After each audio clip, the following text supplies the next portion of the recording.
CDS या फिर CAPF, एक ऐसा सवाल है जो हर डिफेंस एस्पिरेंट के माइंड में कभी ना कभी जरूर आता है। देखिए, अगर मैं दोनों एग्जामिनेशन के बारे में बात करूं तो दोनों एग्जामिनेशन आपको बहुत बेहतरीन मौका देते हैं यूनिफॉर्म पहन के अपने देश की सेवा करने का और एक अधिकारी के तौर पे भारत माता की सेवा करने का।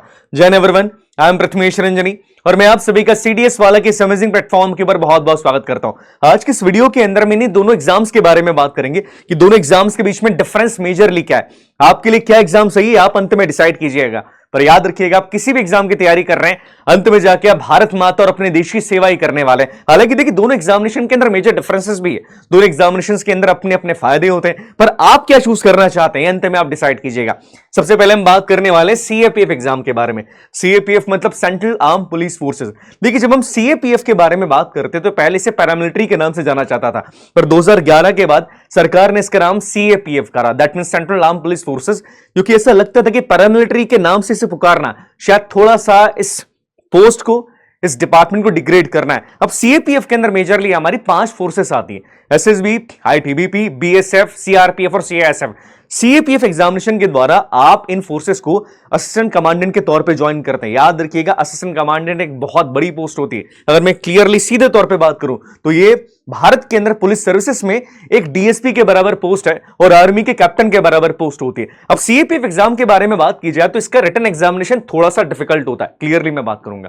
अगर कंपेयर किया जाए सीडीएस से तो इसका सिलेक्शन प्रोसेस 3 चरणों का होता है। पहले आपका रिटन एग्जामिनेशन होगा, उसके बाद आपका फिजिकल एफिशिएंसी टेस्ट होता है, देन आप इंटरव्यू के लिए जाते हैं। आपके मेडिकल्स भी इन बिटवीन हो जाता है, बट याद रखिएगा यहां पर आपको फिजिकली फिट होना बहुत जरूरी है, क्योंकि इस जॉब के अंदर आपका हार्ड वर्क मांगा जा रहा है, आपकी फिजिकल फिटनेस को भी देखा जाता है। अब सबसे पहले बात करेंगे इसके रिटन एग्जामिनेशन के बारे में। देखिए, सीएपीएफ एग्जामिनेशन वनडे एग्जामिनेशन है। इस पूरे वनडे एग्जामिनेशन में आपके मेजरली 2 पेपर होते हैं। पहला है पेपर 1, जो कि आपकी जनरल एबिलिटी और इंटेलिजेंस का होता है, जिसमें 250 नंबर आप ला सकते हैं। दूसरा पेपर होता है आपका second general studies essay and comprehension का, जिसमें आप 200 नंबर तक लेकर आ सकते हैं। बट याद रखिएगा, पहला आपका जो पेपर है पेपर 1, वो आपका ऑब्जेक्टिव होता है और दूसरा पेपर आपका डिस्क्रिप्टिव होता है। इसका मतलब ये होता है कि पहले पेपर के अंदर आपको केवल आंसर मार्क करने, आपको एबीसीडी ऑप्शंस दिए जाते हैं, वहीं दूसरे पेपर के अंदर आपको लिखना होता है। जी हां, ये डिस्क्रिप्टिव पेपर होता है। इसके बारे में अगर हम और डिटेल के अंदर बात करें तो पहले पेपर का सिलेबस आप देखेंगे, इसमें general mental ability, that means आपका मैथमेटिक्स बेस के अंदर आता है,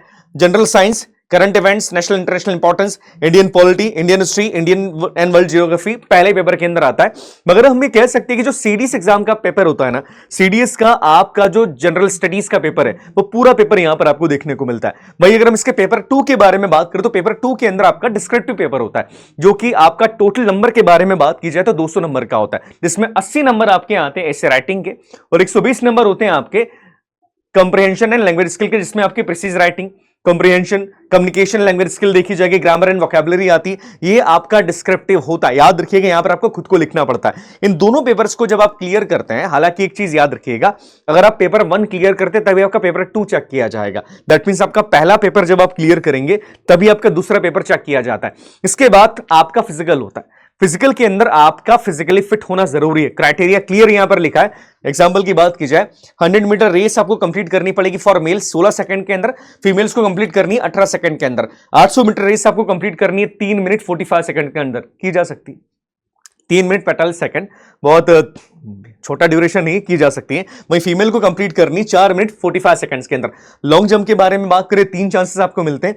3.5 मीटर लॉन्ग जंप आपको करना पड़ेगा for the mails, and female के बारे में बात की जाए तो 3.0 मीटर आपको करना पड़ेगा 3 चांसेस के अंदर।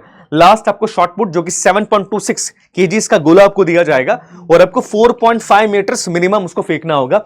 फीमेल को यह करना नहीं होता, ये केवल मेल के लिए कंपलसरी होता है, तो ये याद रखिएगा। इसके अलावा अगर मैं हाइट के बारे में बात करूं, हाइट के बारे में बात की जाए तो 165 सेंटीमीटर मेल के लिए हाइट यहां पर दी गई है और फीमेल्स के लिए हाइट यहां पर है 157 सेंटीमीटर। तो ये कुछ बेसिक क्राइटेरिया सीएपीएफ एग्जामिनेशन का है। उसके बाद आप इंटरव्यू के लिए जाते हैं, जो कि आपका 150 नंबर का होता है। 150 मार्क्स का आपका इंटरव्यू है और इंटरव्यू जो है आपका 1 डे का ही होगा। इंटरव्यू आपका एसएसबी की तरह 5 दिन नहीं चलता है। इंटरव्यू यहां पर थोड़ा आसान होगा अगर मैं कंपैरेटिवली एसएसबी से कंपेयर करूं, सीडीएस एग्जाम से कंपेयर करूं, बट हां, इंटरव्यू के अंदर आपसे कई तरह के सवाल पूछे जाते हैं जो आपकी पर्सनालिटी बेस्ड होते हैं, जिसको लेकर अलग से एक वीडियो हम बनाएंगे, जिसके अंदर आप डिटेल में इस बारे में जान सकते हैं। आप सर्विस को ज्वाइन करते हैं एज एन असिस्टेंट कमांडेंट, उसके बाद deputy commandant, commandant and so on. पर जनरली जो डीजी लेवल का अधिकारी होता है वो आईपीएस कैटेगरी का ही होता है। पर इसमें चिंता करने की बात नहीं। आप सोचिए, आप क्लास एक गजेटेड ऑफिसर के तौर पे सेवा को ज्वाइन कर रहे हैं, जो अपने आप में बहुत बड़ी बात है। अब बात की जाए ट्रेनिंग के बारे में, सीएपीएफ की सारी फोर्सेस के बारे में अगर मैं बात करूं तो ट्रेनिंग का पीरियड लगभग सेम होता है, 12 महीने की ट्रेनिंग आपकी होती है, और वो भी डिफरेंट डिफरेंट अकेडमीज के अंदर, और ट्रेनिंग काफी डिफिकल्ट होती है। अकेडमीज के अंदर आप देखिए तो बीएसएफ की ट्रेनिंग जैसे टिकानपुरा ग्वालियर के अंदर होगी, सीआईएसएफ की ट्रेनिंग हैदराबाद के अंदर होती है। इसी तरीके से ट्रेनिंग आपकी बढ़ती है। मेजर ट्रेनिंग्स आपको, जनरल ट्रेनिंग हर जगह पर दी जाएगी, वेपन हैंडलिंग करना, भीड़ को कंट्रोल आपको कैसे करना है, कैसे आपको एंटी टेरर ऑपरेशंस को अंजाम देना, सारी बेसिक ट्रेनिंग आपको दी जाती है। पर आपको जिस फोर्स को आप ज्वाइन करने वाले हैं उसकी स्पेसिफिक ट्रेनिंग भी आपको यहां पर दी जाएगी। फॉर एग्जांपल की बात की जाए कि अगर आप बीएसएफ को ज्वाइन करते हैं तो बॉर्डर सर्विलियंस की ट्रेनिंग आपको यहां पर दी जाएगी स्पेसिफिकली। अगर आप सीआरपीएफ को ज्वाइन करते हैं तो एंटी नक्सल ऑपरेशंस की ट्रेनिंग यहां पर आपको दी जाती है। अगर आप आईटीबीपी को ज्वाइन करते हैं तो आपको कैसे हाई क्लाइंब के ऊपर या माउंटेन्स के ऊपर कैसे आपको वॉरफेयर को अंजाम देना है उसकी ट्रेनिंग आपको दी जाएगी। अगर आप सीएसएफ को ज्वाइन करते हैं तो आपको कैसे वीआईपी सिक्योरिटी करना है, कैसे एयरपोर्ट की सिक्योरिटी करना है, वीआईपी मूवमेंट को कैसे रेगुलेट करना, सारी चीजें आपको यहां पर सिखाई जाती है। और ट्रेनिंग का पीरियड लगभग सबका 12 महीने का होता है। देखिए, सीएपीएफ अपने आप में एक बहुत बढ़िया एग्जाम थोड़ा डिफिकल्ट होता है, पर यहां पर इंटरव्यू थोड़ा सा इजी होता है। आपकी ट्रेनिंग तकरीबन 12 महीने की होगी और आप क्लास एक गजेटेड अधिकारी के तौर पर सेवा को ज्वाइन कर रहे हैं, जो सीरियसली अपने आप में बहुत बड़ी बात है। 60 साल के अंदर आप रिटायर्ड होते हैं, दैट मीन्स आपका कमीशन हमेशा परमानेंट ही होने वाला है। और सैलरी के साथ साथ यहां पर आपको एज के अंदर भी और कैटेगरी वाइज भी क्राइटेरिया डिफरेंसेस देखने को मिल जाएंगे। आपकी एज अगर ज्यादा हो चुकी है तो भी आप सीएपीएफ का एग्जाम दे सकते हैं, अगर आप उस कैटेगरी के से बिलोंग करते हैं तो ये एडवांटेज सीएपीएफ एग्जामिनेशन का होता है। वहीं अगर हम सीडीएस एग्जाम के बारे में बात करें, CDS examination, combined defence services examination, जो भारत के अंदर एक सबसे चहेती चॉइस है डिफेंस एस्पिरेंट्स की, जिसके द्वारा भारतीय सेना को ज्वाइन कर सकते हैं, चाहे वो आर्मी हो, नेवी हो या एयरफोर्स हो। देखिए, सीडीएस एग्जामिनेशन बेसिकली इस एग्जाम को क्लियर करने के बाद आप Indian naval academy, military academy, officer training academy और एयरफोर्स अकेडमी को ज्वाइन करते हैं। पर गर्ल्स केवल इस एग्जाम के द्वारा ओटीए को ही ज्वाइन कर सकती है। OTA that means officer training academy, जहां पर आपको शॉर्ट सर्विस कमीशन ही दिया जाता है, यहां परमानेंट कमीशन आपको नहीं मिलेगा। इस एग्जामिनेशन में मेजरली आपके 3 पेपर्स होते हैं। अगर आप एयरफोर्स को ज्वाइन करना चाहते हैं तो, आप नेवी को ज्वाइन करना चाहते हैं, आप आईएमए को ज्वाइन करना चाहते हैं, 3 पेपर्स कौन से होते हैं? पहला पेपर आप देखिएगा तो यहां पर आपका इंग्लिश का होगा, जनरल नॉलेज का पेपर होता है, लास्ट पेपर होगा आपका एलिमेंट्री मैथमेटिक्स का।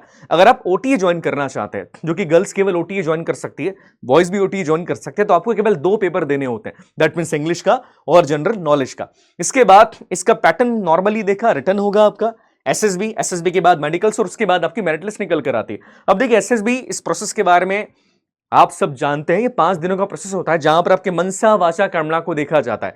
आपका ओवरऑल असेसमेंट किया जाएगा, आपकी 15 OLQs को यहां पर देखा जाता है, आपके साइकोलॉजिकल टेस्ट यहां पर होते हैं, इंटरव्यू आपका होता है, आपको जीटीओ ग्राउंड के ऊपर आपको टेस्ट किया जाता है कि आपके अंदर सैन्य अधिकारी बनने लायक गुण है कि नहीं है। उसके बाद बहुत कम एस्पिरेंट्स एसएसबी क्लियर कर पाते हैं। ऐसा नहीं कि एसएसबी क्लियर करना मुश्किल है, बट आपको अंदर से लेकर बाहर तक हर चीज आपकी देखी जाती है। आप सोचते कैसे हैं, आपके मन के अंदर क्या चीज है और आप ग्राउंड पर किस तरीके से परफॉर्म कर रहे हैं। आपके मनसा वाचा कर्मणा के अंदर कॉन्ग्रुएंस होना जरूरी है। आपके थॉट के अंदर, आपके एक्शंस के अंदर और आपके विचारों के अंदर कॉन्ग्रुएंस होना सबसे इंपॉर्टेंट यहां पर देखा जाता है। उसके बाद आपके मेडिकल्स यहां पर होते हैं, और मेडिकल्स के बाद आप देखते हैं कि आप अगर मेरिट लिस्ट के अंदर आ जाते हैं तो आप सर्विसेज को ज्वाइन कर सकते हैं एक अधिकारी के तौर पर। आप एज एन लेफ्टिनेंट ज्वाइन करते हैं अगर आप ज्वाइन करते हैं इंडियन आर्मी को, आप फ्लाइंग ऑफिसर ज्वाइन करते हैं अगर आप ज्वाइन करते हैं एयरफोर्स को, और आप इंडियन नेवी को भी यहां से ज्वाइन कर सकते हैं। अब देखिए, पेपर के बारे में बात की जाए तो यहां पर इंग्लिश का जो पेपर है वो उसमें 120 सवाल आपसे पूछे जाएंगे, टोटल नंबर 100 यहां पर होते हैं। जो आपके जनरल नॉलेज का पेपर है वो आपका 120 क्वेश्चन यहां पर पूछे जाएंगे, ये भी आपका 100 नंबर का होता है, और टोटल 240 नंबर होते हैं उन बच्चों के लिए जो कि ओटीए ज्वाइन करना चाहते हैं। इसमें नेगेटिव मार्किंग होती है, जी हाँ, सीएपीएफ के अंदर भी नेगेटिव मार्किंग होती है, याद रखिएगा। वहीं अगर हम बात करें कि जो बच्चे naval academy, air force academy, Indian military academy join करना चाहते हैं, उन्हें मैथमेटिक्स का पेपर भी देना पड़ता है, तो यहां पर टोटल नंबर आपके हो जाते हैं 300। तो ये थोड़ा डिफरेंस होता है, बट याद रखिएगा आपकी जो मेरिट लिस्ट बनती है वो रिटन और एसएसबी दोनों के नंबर को मिला के ही बनती है। तो ये कुछ बेसिक बात है दोनों एग्जामिनेशन के बारे में। अब देखिए, दोनों एग्जाम का अपना अपना तरीका है, अपना अपना नेचर है, पर दोनों के द्वारा भारत माता की सेवा कर रहे हैं। जहां पर आप देखेंगे कि आपको परमानेंट कमीशन मिल जाएगा सीएपीएफ अगर आप एग्जाम क्लियर करते हैं, तो वहां पर लाइफ थोड़ी सी आपकी, मैं ये नहीं कहूँगा लाइफ बहुत ईजी होती है, पर लाइफ थोड़ी सी वहां पर ईजी होती है। आप मेजरली जो है आप देश की सेवा कर रहे हैं वहां पर। वहीं अगर आप सीडीएस एग्जाम के बारे में बात करें तो यहाँ पर एक सैन्य अधिकारी के तौर पे आप अपनी सेवाएं देते हैं और यहाँ पर चीजें आपके लिए थोड़ी सी अलग हो जाती है। हालांकि दोनों यूनिफॉर्म जॉब है, अभी आपके ऊपर डिपेंड करता है कि आप क्या करना चाहते हैं। देखिए क्लियरली मैं कहूंगा कि आप अपने आप से सवाल पूछेंगे मैं कहाँ जाना चाहता हूँ, आप कहीं पर भी जाए, बट एक सजेशन मेरा है आपको कि आप दोनों एग्जामिनेशन को तकरीबन एक बार जरूर दीजिएगा। कई बार ऐसा होता है कि हमें लिटरली नहीं पता कि हमारा भाग्य हमें कहाँ लेकर जा रहा है। आप दोनों एग्जामिनेशन को दीजिएगा और हो सकता है कि आपके लिए जो सही हो वही आपको मिल जाए। चलिए मैं अगले सेशन के अंदर आप सभी से मिलता हूं, आप सभी अपने ध्यान रखिएगा। तब तक के लिए जय हिंद, जय भारत, भारत माता की जय।